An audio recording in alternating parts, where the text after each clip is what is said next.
నమస్తే, welcome to Bharati TV. నేను బాపయ్య. ప్రస్తుతం ఆంధ్రప్రదేశ్ రాష్ట్రంలో వైఎస్ఆర్ కాంగ్రెస్ పార్టీకి చెందిన మాజీ మంత్రులు కావచ్చు, కొంతమంది సీనియర్ పొలిటీషియన్స్ కావచ్చు, చేస్తున్న ఆరోపణ ఏంటి అంటే కూటమి సర్కారు ప్రభుత్వ వైద్య కళాశాలల నిర్మాణాన్ని పూర్తిగా తీసుకెళ్లి ప్రైవేటైజేషన్ చేసేస్తుంది. అసలు ప్రభుత్వ కాలేజీల కొత్తగా నిర్మించడానికి ఏదైతే పూనుకుందో గత సర్కారు, వైసీపీ సర్కారు, వాటిని అంతా తీసుకెళ్లి ప్రైవేటు చేతుల్లో పెట్టేస్తుంది. అంటే పేద వైద్య విద్యార్థులకి వైద్య విద్యని దూరం చేయబోతోంది అని చెప్పేసి ఆరోపణ. అయితే నిజంగా అది నిజమా? అది ఆరోపణ మాత్రమేనా?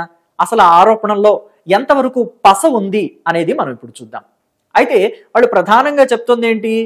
వైఎస్ జగన్మోహన్ రెడ్డి తన హయాంలో అంటే 2019 నుంచి 2024 మధ్య 17 మెడికల్ కాలేజెస్కి పర్మిషన్ తీసుకొచ్చారు. ఢిల్లీ వెళ్ళి అనేక మార్లు ఢిల్లీ పెద్దలతో కూర్చొని మాట్లాడి పేద వైద్య విద్యార్థుల భవితవ్యాన్ని దృష్టిలో పెట్టుకుని వాళ్ళకి వైద్య విద్యని అందించాలి అనే సదుద్దేశంతో ఈ 17 మెడికల్ కాలేజీలకి పర్మిషన్ తీసుకొచ్చారన్నట్టుగా ప్రాజెక్ట్ చేసుకుంటున్నారు. అయితే అసలు అందులో నిజముందా అంటే ఏమాత్రం నిజం లేదు. జగన్మోహన్ రెడ్డి గారు ప్రత్యేకంగా వెళ్ళి ఢిల్లీ ఆ కాలేజెస్కి పర్మిషన్ తీసుకొచ్చారనడంలో పచ్చి అబద్ధమే ఉందని చెప్పాలి. ఎందుకంటే 2019 కన్నా ముందే అసలు జిల్లాకి ఒక్కొక్క వైద్య కళాశాల ఇవ్వాలి. ప్రతి ఒక్క జిల్లాకి, అంటే మన రాష్ట్రంలోనే కాదు, దేశం మొత్తం మీద ప్రతి ఒక్క జిల్లాకి ఒక వైద్య కళాశాల ఉండాలి అన్నది కేంద్ర నిర్ణయం. ఆ నిర్ణయంలో భాగంగానే అప్పటికే 2 కాలేజెస్కు 3 కాలేజెస్కు తెలుగుదేశం పార్టీ హయాంలోనే ఈ అనుమతులు మంజూరు చేయడం జరిగింది. అప్పటికి తెలుగుదేశం పార్టీ స్థల సేకరణ చేసి కొంత నిర్మాణాన్ని కూడా మొదలుపెట్టింది. సో అయితే ఈలోపు ఎలక్షన్స్ వచ్చాయి, వైఎస్ఆర్ కాంగ్రెస్ పార్టీ అధికారంలోకి వచ్చింది. ఇక కేంద్ర ప్రభుత్వం కూడా మిగిలిన కాలేజెస్కి పర్మిషన్లు ఇస్తూ వచ్చేసింది. అది అడిగినా ఇస్తుంది వైఎస్ఆర్ కాంగ్రెస్ పార్టీ, అడగకపోయినా ఇస్తుంది. ఎందుకంటే అది కేంద్ర నిర్ణయం. ఇక్కడ కాలేజెస్ ప్రతి జిల్లాకి ఒకటి కట్టాలని.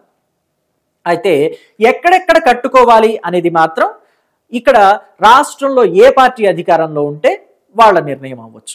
సో దానికి బట్టి ఇక్కడ వైద్య కళాశాలలు నిర్మాణం అనేది మొదలు పెట్టాలని విషయం వచ్చింది.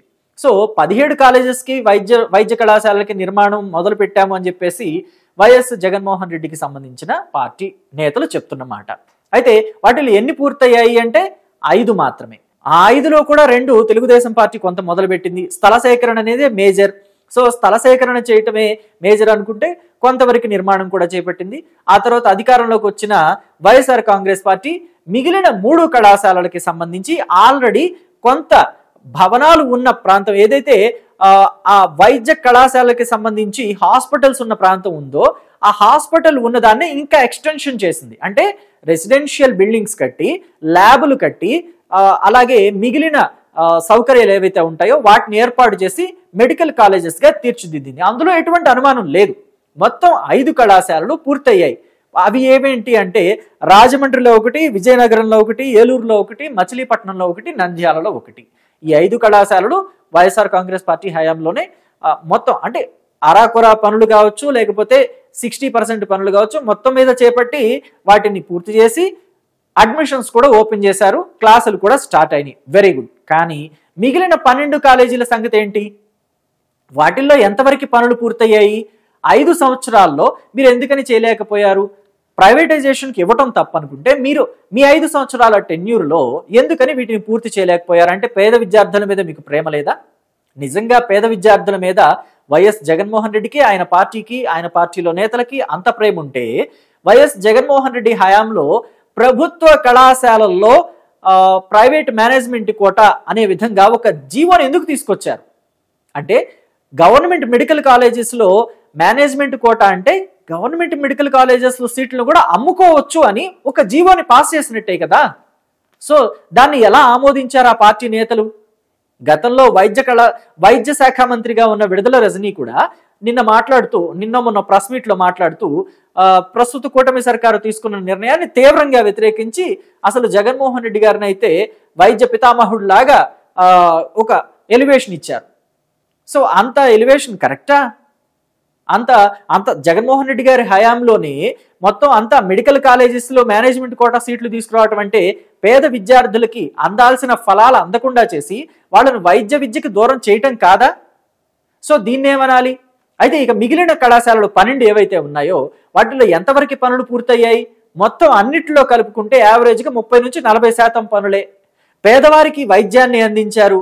చాలా మనసున్న వ్యక్తి, మహానేత అని చెప్పుకునే డాక్టర్ వైఎస్ రాజశేఖర రెడ్డి సొంత జిల్లా కడప జిల్లాలో పులివెందులలో మెడికల్ కాలేజీ నిర్మాణం చేపట్టారు. మరి అది ఎంత పూర్తయింది? 70% మాత్రమే కదా. మరి 70% మాత్రమే పూర్తి చేయడాన్ని ఎంత చిత్తశుద్ధిగా తీసుకోవచ్చు? వాళ్ళకి ఎంత చిత్తశుద్ధి ఉంది అని చెప్పాలి పేద వైద్య విద్యార్థుల మీద. సో ఇవన్నీ తీసుకుంటే గనక చాలా మాట్లాడుకోవచ్చు.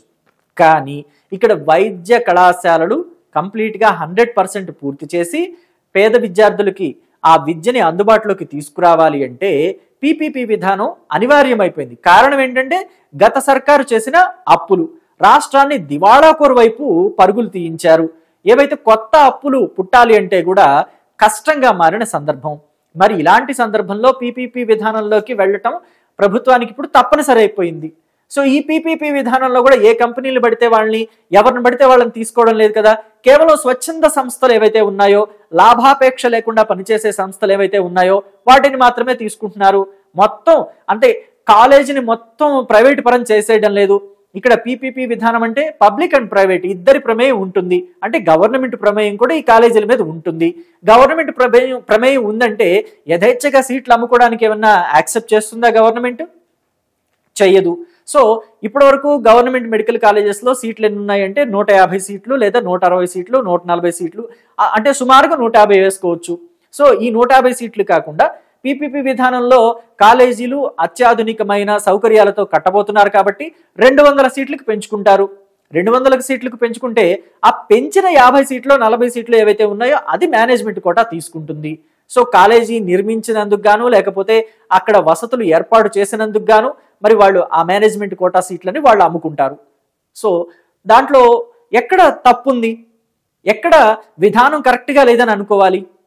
సో ఇదంతా కూడా ప్రజలని తప్పుదోవ పట్టించడానికి ఒక ఎత్తుగడ. వైఎస్ఆర్ కాంగ్రెస్ పార్టీ అటు పేద విద్యార్థులకి ఏదైతే ద్రోహం చేసిందో దాన్ని కప్పిపుచ్చుకోవడానికి, ఏదైతే ప్రభుత్వ వైద్య కళాశాలల్లో కూడా సీట్లని అమ్ముకుందో గతంలో వాటిని కప్పిపుచ్చుకోవడానికి, వాటిని బయటకు రాకుండా దాచిపెట్టడానికి ఇప్పుడు కూడా వైద్య విద్యకి సంబంధించిన ఈ కళాశాలలు పూర్తయితే క్రెడిట్ మొత్తం తెలుగుదేశం పార్టీకి, బీజేపీకి, జనసేనకి వెళ్ళిపోతుందేమో. దాన్ని అడ్డుకట్ట వెయ్యాలి, ప్రజలను రెచ్చగొట్టాలి, ఆ కళాశాలలు పూర్తి కాకుండా ఆపాలి. ఇదే విధానంలో వాళ్ళు ముందుకు వెళుతున్నారు. సో మరి ఇటువంటి విధానం, ఇటువంటి రాజకీయం ప్రస్తుత రోజుల్లో రాష్ట్రం ప్రస్తుతం ఉన్న పరిస్థితుల్లో అవసరమని అనుకుంటున్నారా? మీ అభిప్రాయాన్ని కామెంట్ రూపంలో తెలియచేయడం మాత్రం మర్చిపోకండి.